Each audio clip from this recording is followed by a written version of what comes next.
ये चौथी video conferencing थी और 9 राज्यों को टॉकिंग मोड में रखा गया था। अमूमन उसमें छोटे राज्य थे, मणिपुर, मेघालय, पौंडीचेरी, हिमाचल, इनके अतिरिक्त गुजरात, बिहार, इनको भी मौका मिला अपनी बात रखने का। तो कुल 9 राज्यों ने अपनी बातों को रखा। प्रधानमंत्री जी का सार आज के वीडियो कॉन्फ्रेंसिंग का यही था कि कोरोना हमारे बीच में रहेगा और आने वाले समय में काफ़ी दिनों तक हमारे बीच में रहेगा। तो एक तो ये क्लियर मैसेज उन्होंने दिया कि कोरोना हमारे बीच में रहेगा। दूसरा, ये जो 3 जोन की बात होती है, green zone, orange zone, red zone, तो इसके बारे में भी उनकी राय जो थी वो यही थी कि ये फ्लूइड है।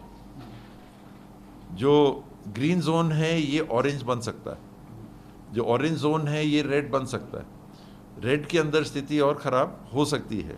तो ये सोचना कि हम ग्रीन है तो अब कभी कोरोना का प्रभाव ही नहीं आएगा, ये एक गलत सोचना होगा। तो उन्होंने ग्रीन जोन को एक तीर्थ स्थल की भी संज्ञा दी कि आज के समय में ये जो ग्रीन जोन है उसमें एक तीर्थ स्थल के नाते उसको देखा जाए, लेकिन इन जोन्स में भी इनको आगे हमको जीवन शैली कैसे अपनानी है उसके लिए मॉडल तैयार करने का उपयोग करना है। तो लॉकडाउन ख़त्म होने की बात उन्होंने नहीं कहा, उन्होंने ये कहा कि लॉकडाउन में ग्रीन जोन में हमको कैसे दिनचर्या करनी है क्योंकि काम भी होने हैं, ऑरेंज जोन में कैसे दिनचर्या करनी है क्योंकि काम भी होने हैं, रेड जोन में कैसे दिनचर्या करनी है। तो लॉकडाउन समाप्त होने का उन्होंने शब्द इस्तेमाल नहीं किया। कुछ राज्यों ने क्लियरली ये कहा कि ये रेल ट्रैवल और एयर ट्रैवल नहीं होना चाहिए, गुजरात खास करके। बिहार ने अपने तरफ से ये कहा कि ये स्थितियां स्पष्ट नहीं हो रही हैं कि आने जाने की स्थिति क्या बन रही है, कुछ राज्य कर रहे हैं, कुछ राज्य नहीं कर रहे हैं। उनका कहना था कि हमने जो डिज़ास्टर मैनेजमेंट एक्ट है उसमें जो प्रावधान है पढ़ के उन्होंने बताया कि उसमें स्पष्ट रूप से ये लिखा है कि कोई भी आना जाना नहीं होगा। तो अगर उसमें लिखा है कि कोई भी आना जाना नहीं होगा तो फिर ये आना जाना जो चालू हो रहा है इसके चलते हमारे ऊपर बात आती है। तो आप उसको स्पष्ट करिए कि आना जाना करेंगे या नहीं करेंगे, ताकि ये बात नहीं आनी चाहिए कि कोई राज्य रोक रहा है और किस हद तक करेंगे इत्यादि। तो आगे का मॉडल तैयार करने के लिए आज की वीडियो कॉन्फ्रेंसिंग का सार प्रधानमंत्री जी की तरफ से यही आया। सर, आप लोग का फ्यूचर कोर्स ऑफ एक्शन क्या है?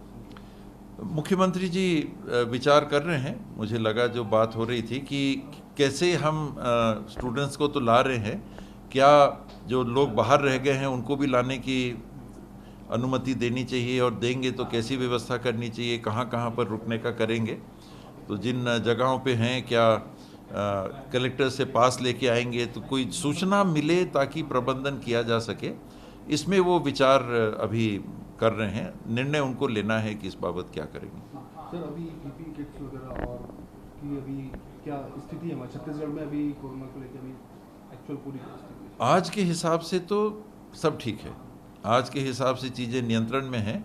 लेकिन कल अगर स्पाइक आया, आज प्रधानमंत्री जी ने भी उसका उल्लेख किया कि लोग कह रहे हैं कि मैंने पहले अप्रैल के आखिरी और मई के पहले सप्ताह में स्पाइक को एंटिसिपेट करने की बात रखी थी और अगला था जून जुलाई में।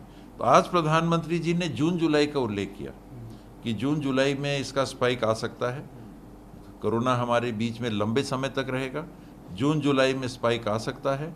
तो उसको ध्यान में रख के हमको जो भी एक्टिविटीज़ करनी है करनी है।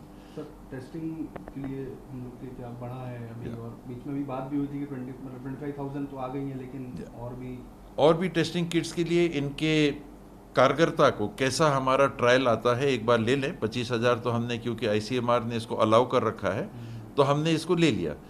लेकिन विवादों की बातें उठने लगी कि कहीं कहा ठीक नहीं है, कहीं कहा ठीक अच्छा है, हमारे यहाँ ठीक था, हमारे यहाँ ठीक नहीं था। और ICMR ने भी कहा कि इसके रिजल्ट्स 5% से 71% आए। तो इतना वेरिएशन है, तो मुझे लगता है कि पब्लिक का पैसा अगर लग रहा है तो एक बार ICMR की अनुमति प्राप्त कंपनियों का भी हम अगर सामान ले रहे हैं तो एक बैच आया है 25,000 का, उसका उपयोग देख लें और अगर वो संतोषजनक हम लोग पाते हैं हमने चालू भी कर दिया है, यूज़ चालू कर दिया है।